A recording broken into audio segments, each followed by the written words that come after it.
Hi there. So, if you are watching this, then hopefully you are in my Engineering Physics 2 class. This is Dr. Wisbey, and I am going to be doing a practice problem. Let me bring it up on the board, or up on the screen, I should say. Okay. So, we're going to be doing problem 12 from chapter 15. Okay. Let me switch screens here.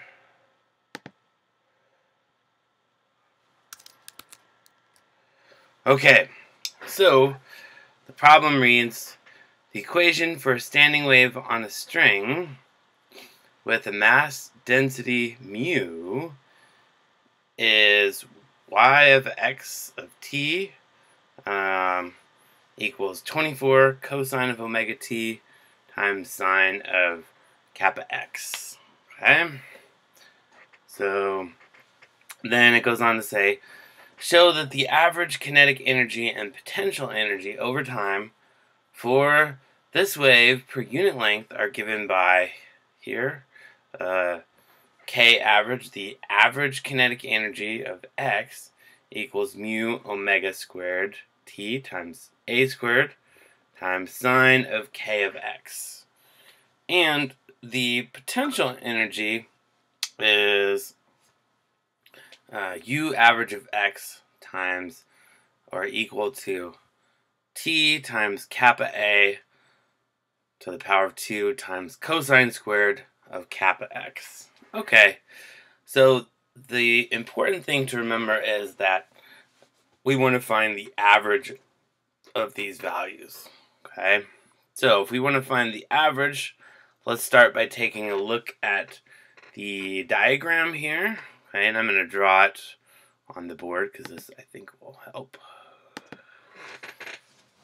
Okay, so I have a marker board right here, and hopefully this will show up. Okay. I always like to draw the problems. It helps me to understand it, I think. So we're doing number 12, okay? And so if you're not in the habit of making a sketch of the problem, I would highly recommend it. Okay. And remember, we're finding the kinetic energy for this mass on a string like this. Okay, so our string is in the shape of a sine wave here. Okay, then our y-axis is this way, and our x-axis is this way. And like I said, I'm a big believer in drawing the problem because I think when you draw it, it helps you to understand it on a much deeper level. Okay, so there's a couple important quantities in here. The string has some mass, okay, so, and it has a mass density. So a lot of times in physics problems we talk about things being massless and frictionless. Well, this is not massless, okay, so we do need to worry about the mass of the string, and we're not given a specific mass, so this is going to be a symbolic answer. Okay, it just says that the mass density is mu. Okay, so mu. And in case you're curious about the mass density, well, in this problem we're going to assume that the mass density is just mass per unit length. So we're assuming that the string has no dimensions other than length, so it's not a 2D string. You might have to worry about the thickness, okay? So if that's true, then we can just worry about one little piece right here, okay? So we're going to worry about delta m right here, just this little section of the mass, and it's going to be moving with a velocity v. That's supposed to be a v. Okay. Don't worry, I have an eraser. Okay, we'll try not to make too many mistakes here. Okay. So, the equation for a standing wave is y of... I'm going to run out of room here. I better get my eraser. That's okay. it's okay to make mistakes. So we're going to have y of x of t equal to 2a cosine of omega t times sine of kappa x. And this is, yes, okay. Now the important thing to remember about this problem is that we want to find the average, okay? And the reason for that is because if the string is oscillating up and down, then that means it's going to be constantly changing. So if we were to find the kinetic energy up here, it would be 0. Right here in the middle, it would be the maximum. The kinetic energy is constantly changing, right? When this mass gets up here to its highest point, or right here, then it's gonna start moving down, okay? So this is the expression that we're gonna be working with, and we are gonna want to find the average of this value, okay? Now, of course, we all know that the expression for kinetic energy. So we're gonna write delta K here. Okay, this is just our standard expression for kinetic energy for our little piece of the string right there, our infinitesimal component of the string. Make sure you can hear this. Okay. Piece of the string. Oh, you can hear me good. Okay. All right. So this is going to be delta m times d of y dt squared. Okay. This, of course, is our velocity. Okay.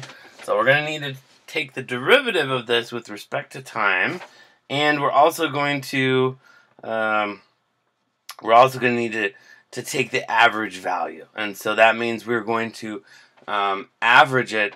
We're going to do an integration over one period. So we need to find the time average, and I'll show you that in a minute. Okay. But first, we need to take the derivative of our expression here with respect to y.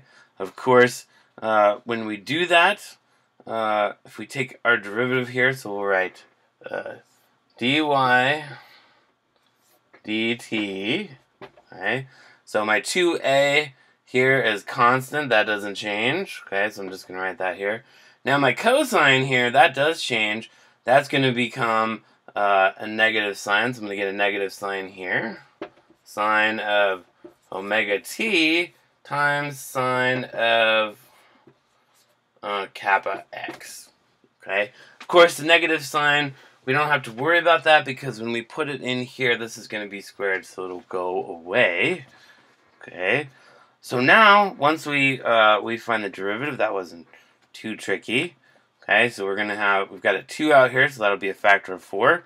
So I am going to say the expression for my kinetic energy now, K, big K, is equal to 1/2 delta m times omega squared times sine squared of omega t times sine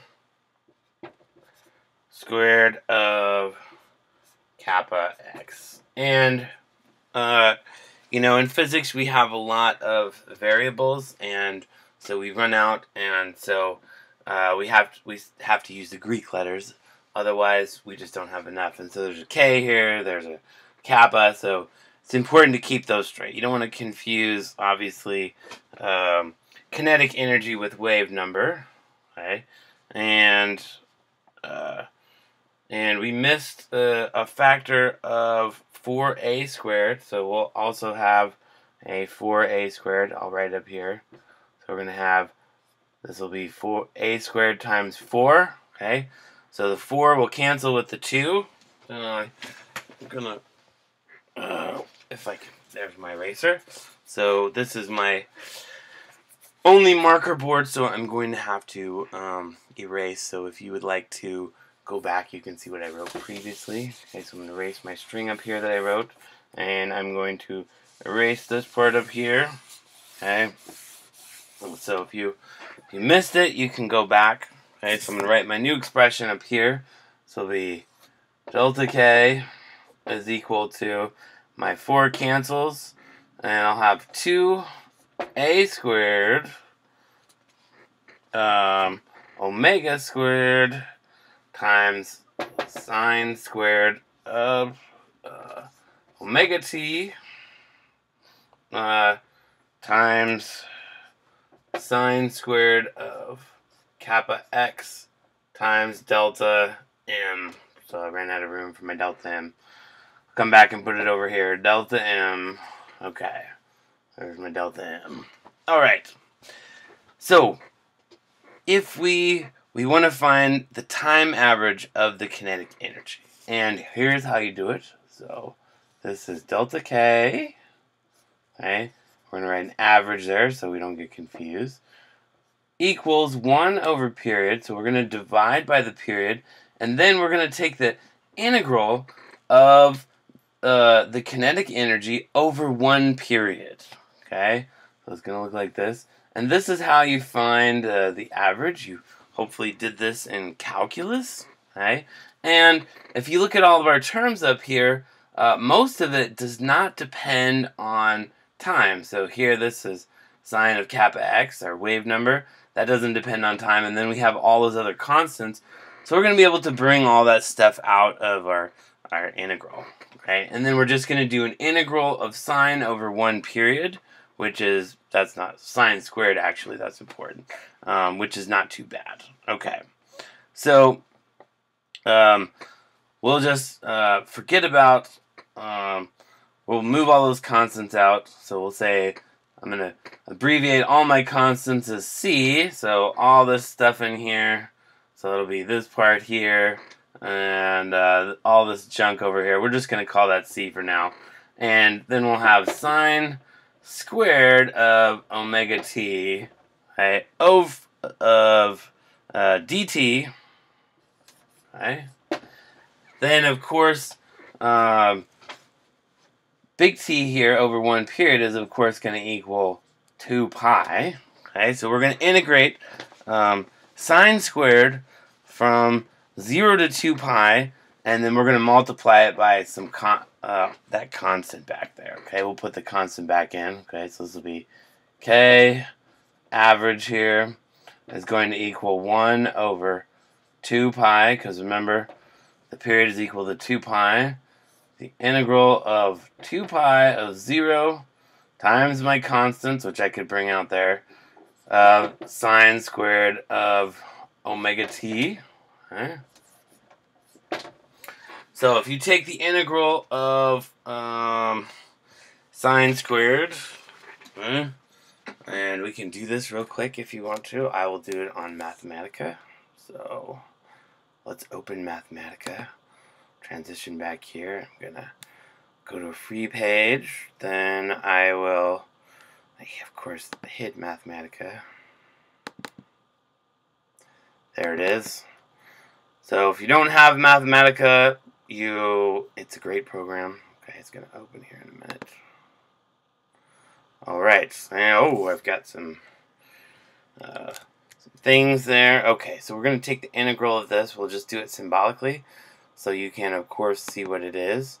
So Mathematica is really great. We'll just do it symbolically. So I will have, I'm going to have here sine of, we'll say theta. And then we'll put a theta here, okay? And this is, of course, going to be squared. So we're going to say squared, okay? So this integral is equal to, so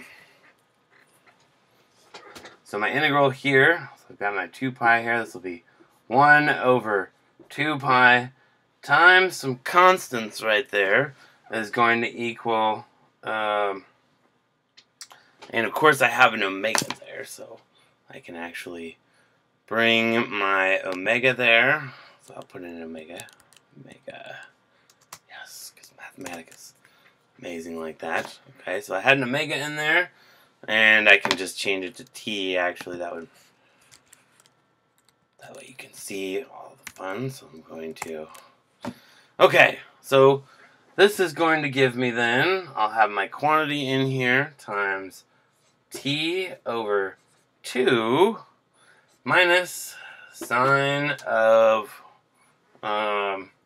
2 omega t, all divided by 4 omega. Okay, hopefully this all just goes away. Okay, so, and this will be from 0 to, of course, 2 pi. Okay, well, right away we can say that what's sine of 0? Okay, sine of 0 is, of course, 0. And just like sine of 2 times 2 pi, or, sorry, that's, right? So if I have 2 pi in here, this will go to 0 also, right? So let's, if you don't believe me, let's solve it here. So sine of 2 pi is, of course, 0. And I can have any whole number multiplied there. That's going to give me 0 also. Okay, so this is why I love Mathematica. And let me switch back so you can see what I'm doing on the screen. Okay, so then according to what I got in Mathematica, this is going to be my result in here. So 2 omega t, then any integral is going to just, this will just go to 0 for all time. And then I just end up with a 2 pi here over 2. Okay, so I'll have c times 2 pi. And of course that 0 goes away, so I'll put my 2 pi in there. And I just get a 2 pi over 2. And so then I have a bunch of constants in there. Okay. And let's see if I'm totally deviated from where I was going. Okay. So you could, of course, just put this into Mathematica, and it's going to give you, it'll give you the result. Okay. But I am trying to actually go through the whole thing here.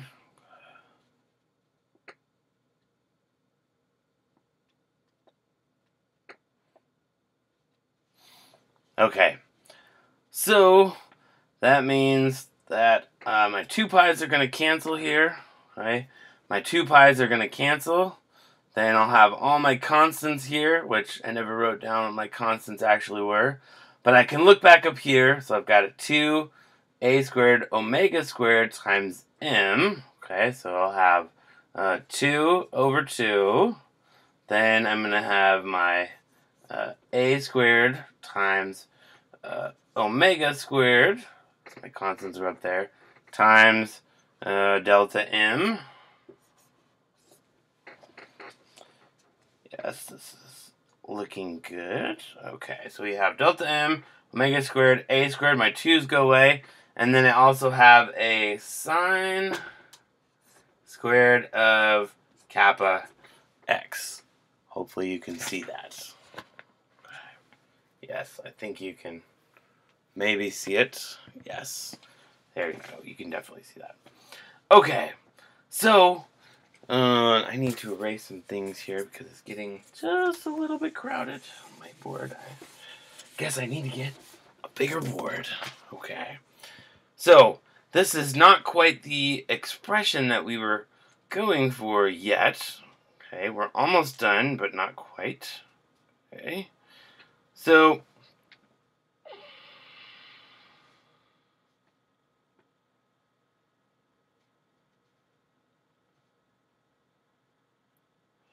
okay, so I had,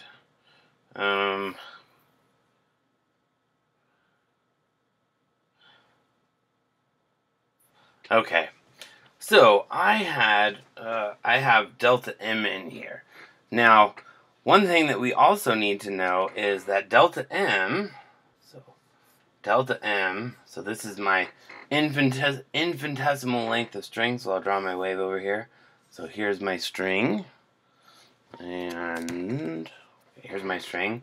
Then here's my infinitesimal length of string, delta m. So then delta m is going to equal mu times delta x, okay? And mu is my mass density of the string, and so mu is actually equal to delta m over delta x, okay? So that means if you look here at my string, that's going to be the distance here, delta x, okay? So the length of my string, and then that's going to be that infinitesimal amount of mass for that little area of the string here, okay? So I can multiply over here by delta x, okay? And then because I want to get u into my expression here, so I've got a delta m. So what I'm going to do is in my expression right here, I'm going to rewrite it so we don't get. This is a lot of math. My little board. This is my son's marker board that we got from IKEA. So he likes to draw pictures of little guys and Minecraft people. Okay, that's okay. So we'll erase this one too. If you missed it, you can always rewind and see what I did. Hopefully, you'll be able to see it in the video. Okay, so here's my expression. This is going to be my kinetic energy, right? And it's going to equal a squared times omega squared times, I'm going to substitute in for delta m here.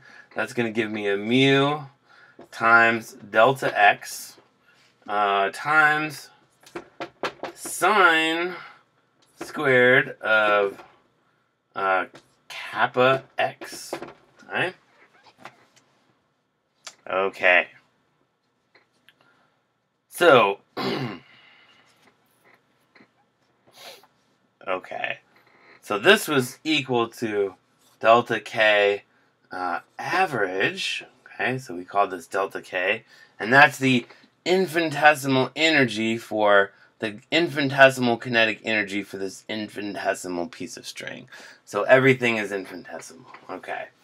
So we've got our delta k here, and we're just going to divide both sides of my solution now by delta x. So that then I will have delta k average divided by delta k. So this is our length, and so now we get a squared times omega squared times mu times sine squared of kappa x. Okay, and then this quantity here, we are going to call this just the average kinetic energy. So this is our average kinetic energy. Okay, so this was the average kinetic energy for that little tiny piece of string. Okay, and then when I divide by delta x, okay, then that is going to give me just the that's going to be, this will now become the average kinetic energy for the whole thing. Okay, so this is going to be my average kinetic energy for the whole rope. Okay, so this is how you get it into this form right here. Okay, so now we found the answer for our average kinetic energy for the whole rope. Okay.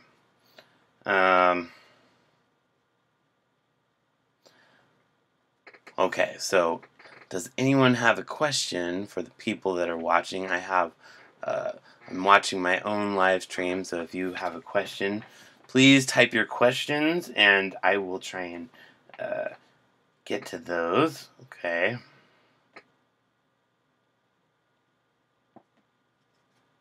And so this is really what it's saying is this is the average kinetic energy per unit length. Okay, so this whole thing is average kinetic energy per unit length because we have a delta x in here, and we're not trying to ignore that and say that this is just kinetic energy. This is the average kinetic energy per unit length. Okay.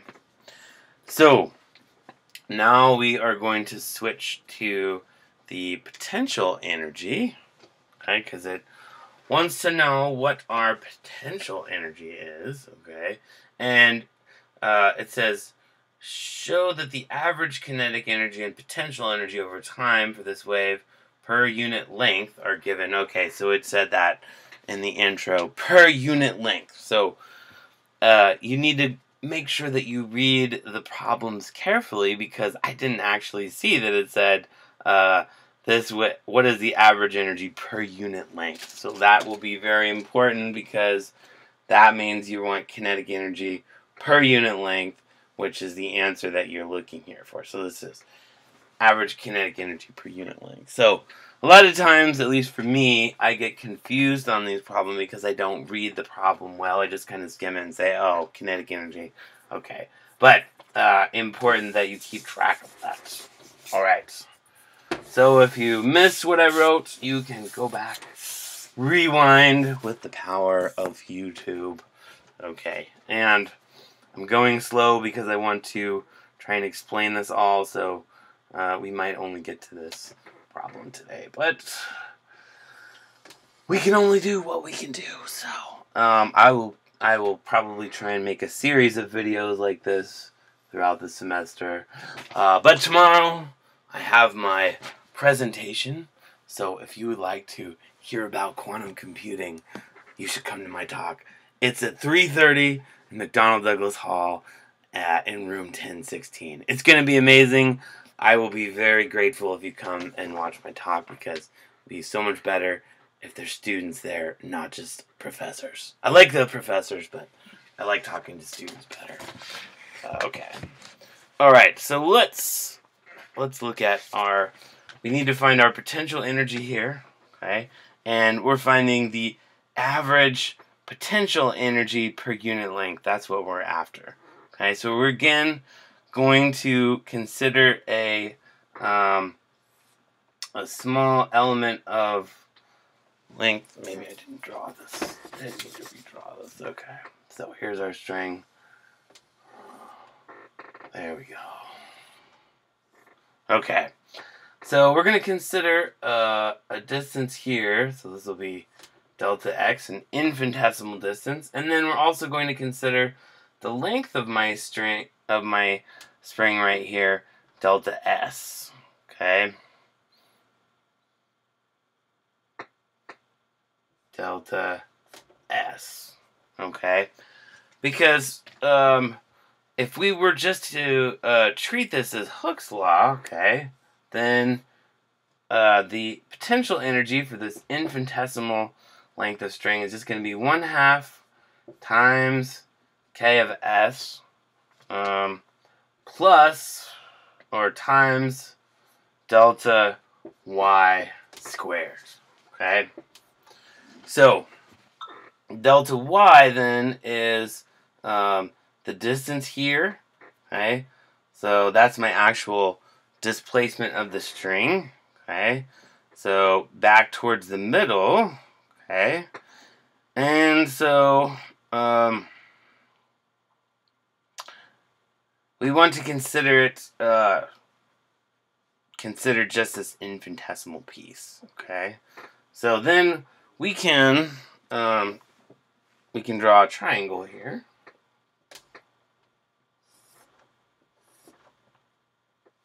So we'll have delta s, that's the length on my string here.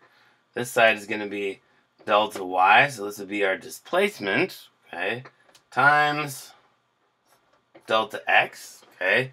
Now, we need to know along the length of this, okay, so, because for every position, the potential energy is going to be a little bit different for the string, okay. So we're going to make this triangle here. This is delta y is going to be our displacement, okay. So then we're going to substitute in here using the Pythagorean theorem.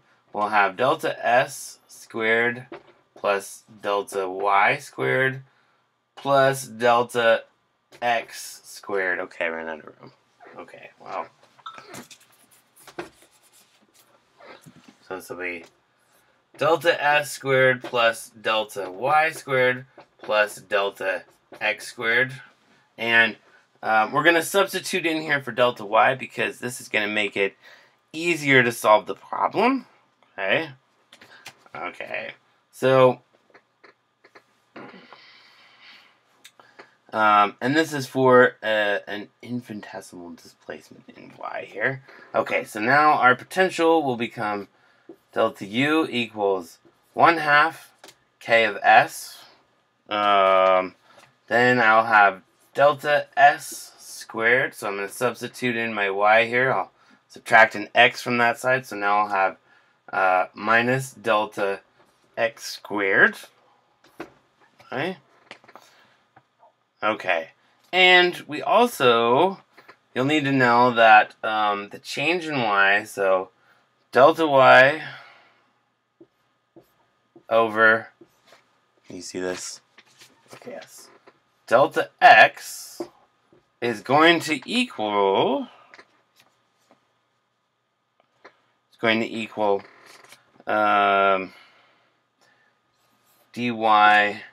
dx. Alright, so this will be equal, this infinitesimal quantity, an infinitesimal change in y with respect to an infinitesimal x will equal the partial derivative of dy dx. And so now we can substitute for dy, so we'll have, this will lead over here, so we'll have delta y is going to equal delta x times,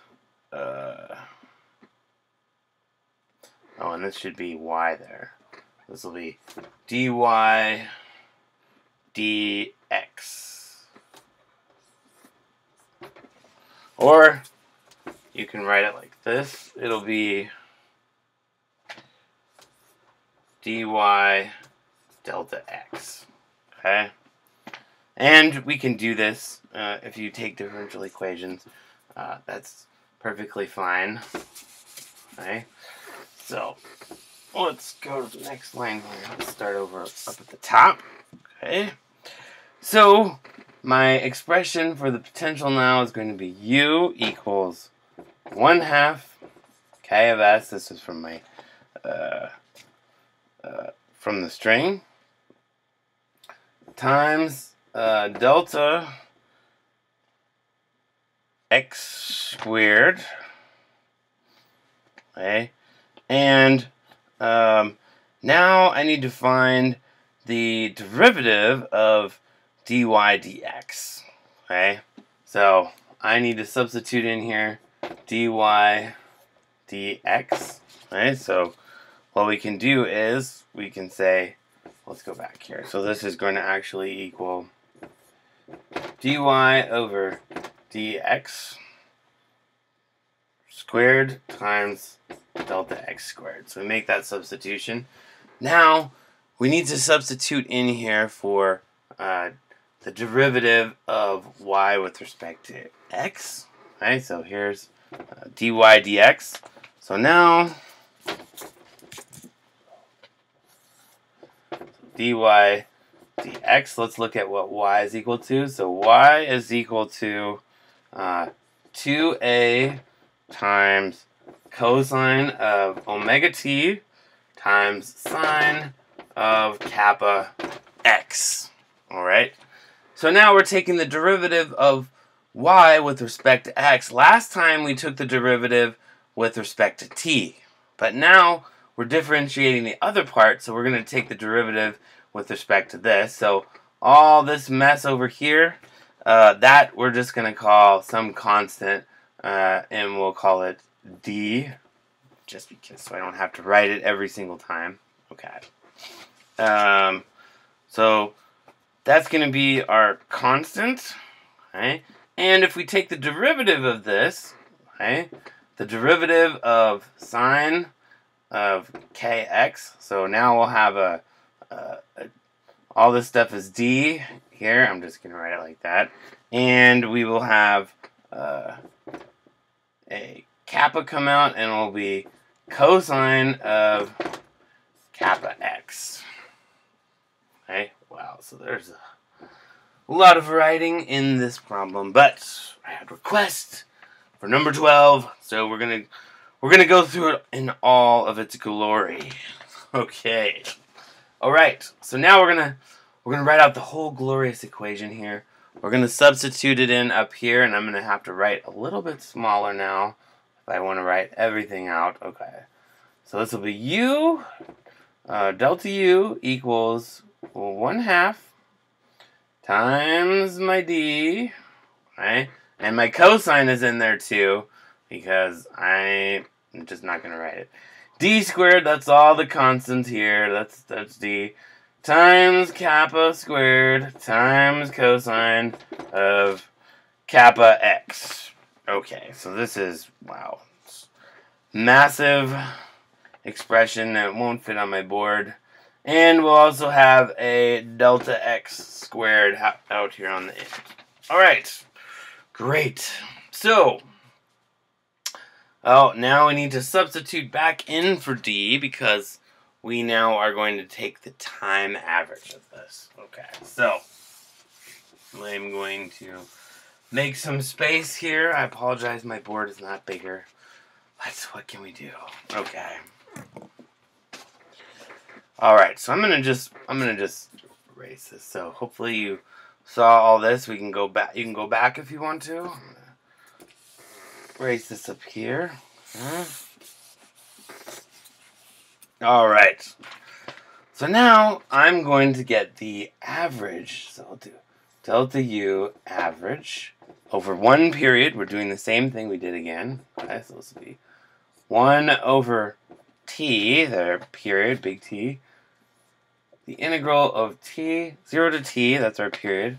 We're going to have 2 ks, there's our spring constant, times delta x squared times a squared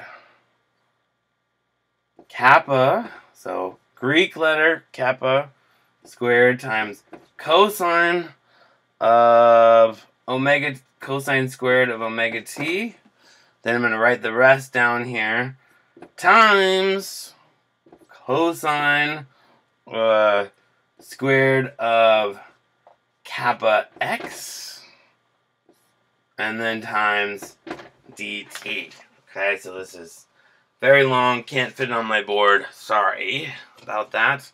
But, so now we're going to end up with some more constants out front, okay? So, in my integral right here, none of this stuff depends on t except for my cosine of omega squared right there. Okay?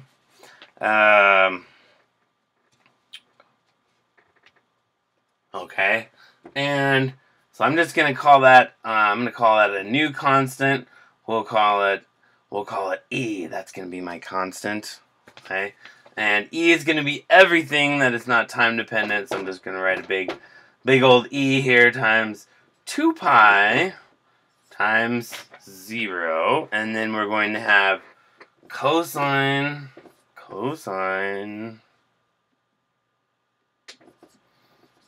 squared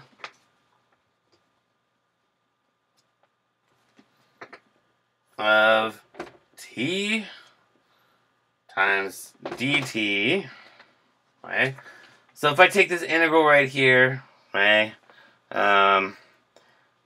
then, and I'll have omega, so omega t there, okay? So if you do the integral correctly, and then you're gonna end up with, so we have we'll have E here,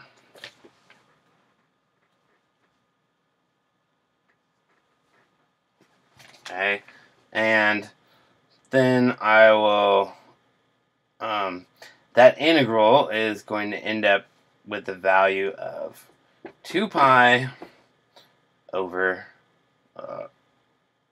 2. Yes.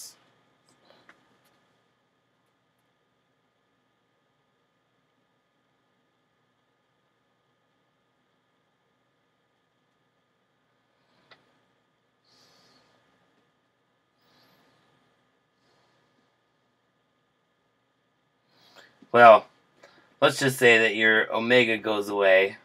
because when you do the integral, just like we saw with sine, the omega actually doesn't matter, okay, in that term.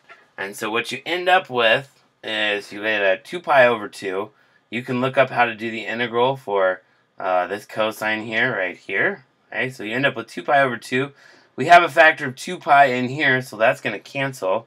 Okay, so then on average, we will get, so we will have u, delta u, average equals k of s times delta x squared times a squared times kappa squared cosine of squared times kappa of x. Okay, and we have a delta x in here. Okay, so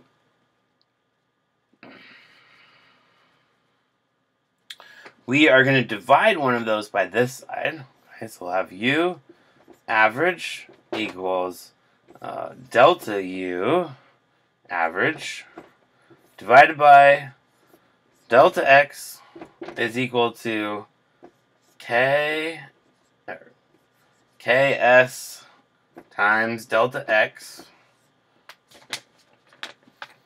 times a times kappa squared times cosine squared of kappa x.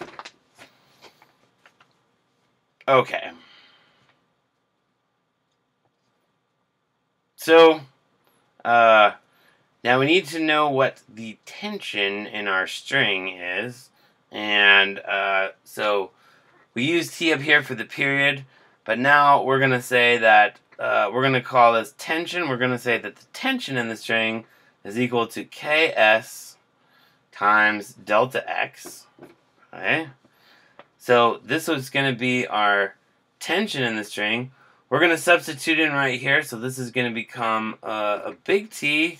And now that does agree with what we had initially. Okay, so there's definitely a lot of math in this problem. And so I did not do this integral right here, but I invite you to go back and look up this integral and prove to yourself here that the omega goes away and that you actually end up with the correct value. So you get 2 pi over 2 right here in essence. You need to be able to show that, so this would be actually a great review of calculus for you. And I also did one with 2 pi over 0 cosine squared. If you don't believe me, since we have a little extra time here, I will actually go into Mathematica, and I can show you this. So this is our first integral here, okay? And now we're going to do this with cosine, because I'll tell you something, I don't remember how to do all the integrals. But there's a couple things you can do.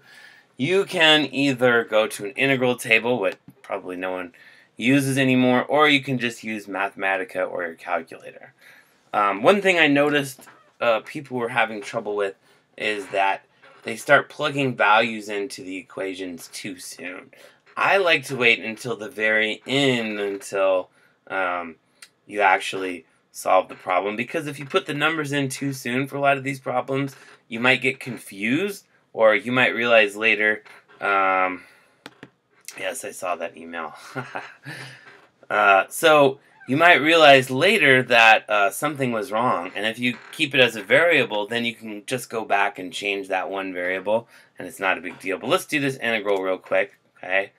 So if I have Mathematica solve this for me, again, it's going to equal to t over 2 plus sine t of omega over 4 pi omega, okay? And we can do this over one period, so we'll do the same integral here. If you don't believe me, I'm going to leave out my omega because it doesn't really matter, but I'm going to solve this symbolically now, okay? So this is why I like Mathematica. We're going to do 2 pi up here, and so this is not a commercial for Mathematica. You can use whatever software you want. Could use MATLAB if you wanted to. Okay, so this is just going to give me a value of pi. Alright, so it actually just gives a value of pi. Okay. And that's because, so I think I did that wrong here.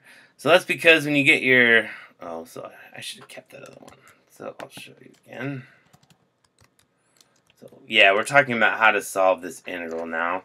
And you can either solve it by manually if you want to, or using an integral table. If you use an integral table, then it's going to tell you that this is the solution here. Okay, so I can put in omega back there. But let's just look at this. The omega goes away anyways. Okay, so now I have t over 2 times 1/4 sine of 2 pi, or sine of 2t. Okay, so when I substitute in 2 pi into here, that's going to give me a 0, and also if I substitute in a 0 there, that's going to give me 0 as well. Okay, so you'll notice the similarities here. If I have sine squared, it gives me a negative sign over here, and then for this one, I get a positive sign since I have cosine. Either way, this last term goes to 0, and that's really the trick for doing the integral. You're just left with this term right here, and so when you substitute it at the end, you'll put in 2 pi, and you just end up with pi there. Okay, so I think in the first part I was off by a factor of 2, and I deeply apologize for that. Okay, so that is how you do problem number 12.